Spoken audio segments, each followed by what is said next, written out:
اس واقعے میں ہم جانیں گے کہ خانہ کعبہ پر حملہ کرنے والے بادشاہ ابرہ کا کیا عبرتناک انجام ہوا۔ تو چلتے ہیں اپنے واقعے کی طرف۔ بسم اللہ الرحمن الرحیم۔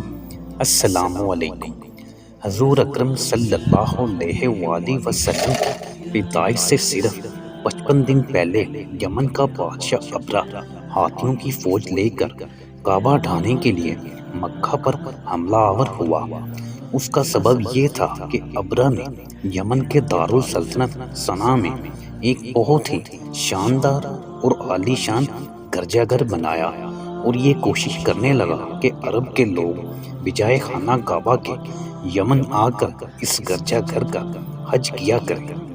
جب مکہ والوں کو یہ معلوم ہوا تو قبیلہ کنانہ کا ایک شخص غیظ و غضب میں جل بھن کر یمن گیا اور وہاں کے گرجا گھر میں پاخانہ کر کے اس کو نجاست سے لت پت کر دیا۔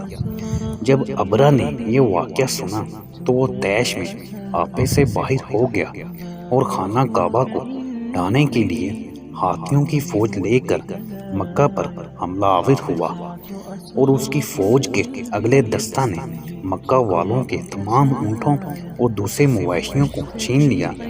ان میں 200 یا 400 اونٹ حضرت عبد المطلب کے بھی تھے۔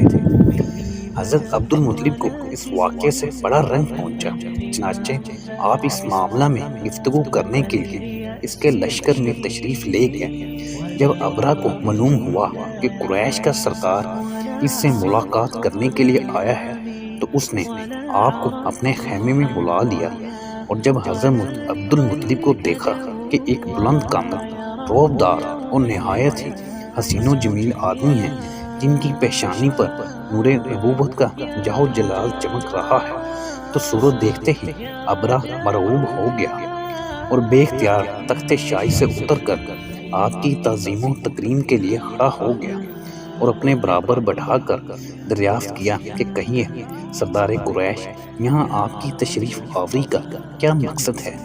حضرت عبد المطلب نے جواب دیا کہ ہمارے اونٹ اور بکریاں وغیرہ جو آپ کے لشکر کے سپاہی ہانک لائے ہیں، آپ ان سب مویشیوں کو ہمارے سپرد کر دیجیے۔ یہ سن کر ابرہ نے کہا کہ اے سردار قریش، میں تو یہ سمجھتا تھا کہ آپ بہت ہی حوصلہ مند اور شاندار آدمی ہیں، مگر آپ نے مجھ سے اپنے اونٹوں کا سوال کر کے میری نظروں میں اپنا وقار کم کر دیا۔ اونٹ اور بکری کی حقیقت ہی کیا ہے؟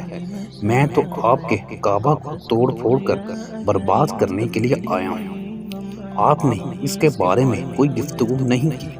حضرت عبد المطلب نے کہا کہ مجھے تو اپنے اونٹوں سے مطلب ہے، کعبہ میرا گھر نہیں ہے بلکہ وہ خدا کا گھر ہے، وہ خود اپنے گھر کو بچا لے گا، مجھے کعبہ کی ذرا بھی فکر نہیں ہے۔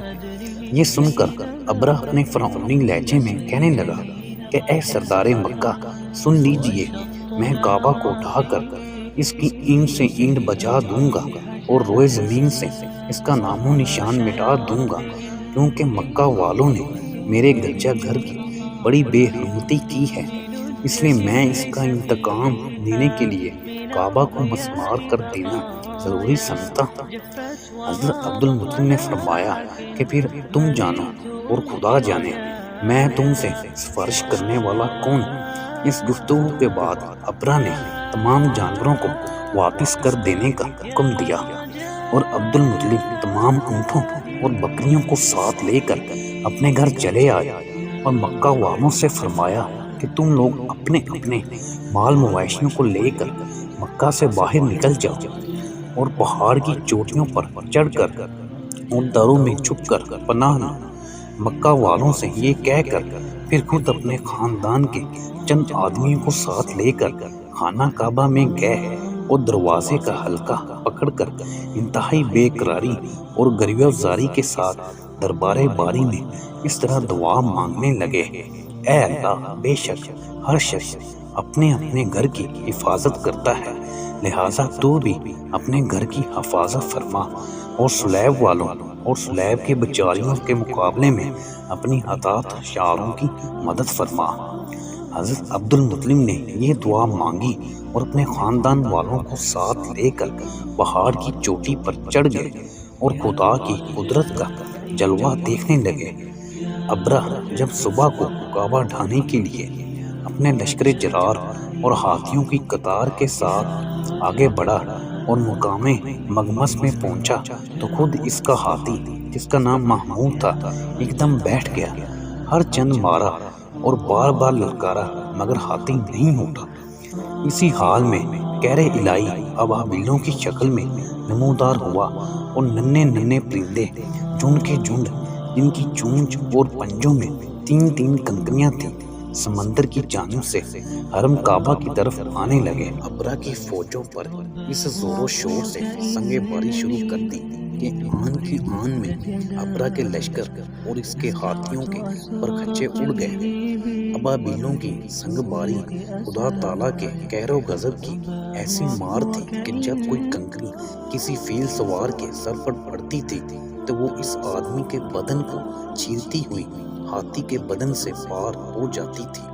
ابرہ کی فوج کا ایک آدمی بھی زندہ نہیں بچا اور سب کے سب ابرہ اور اس کے ساتھیوں سمیت اس طرح ہلاک و برباد ہو گئے کہ ان کی جسموں کی بوٹیاں ٹکڑے ٹکڑے ہو کر زمین پر بکھر گئیں۔ چنانچہ قرآن مجید کی سورۃ فیل میں اللہ تعالیٰ نے اس واقعے کا ذکر کرتے ہوئے ارشاد فرمایا کہ أَلَمْ تَرَ كَيْفَ فَعَلَ رَبُّكَ بِأَصْحَابِ الْفِيلِ أَلَمْ يَجْعَلْ كَيْدَهُمْ فِي تَضْلِيلٍ وَأَرْسَلَ عَلَيْهِمْ طَيْرًا أَبَابِيلَ تَرْمِيهِمْ بِحِجَارَةٍ مِّن سِجِّيلٍ فَجَعَلَهُمْ كَعَصْفٍ مَّأْكُولٍ، یعنی اے محبوب، کیا آپ نے نہ دیکھا کہ آپ کے رب نے ان ہاتھی والوں کا کیا حال کر ڈالا؟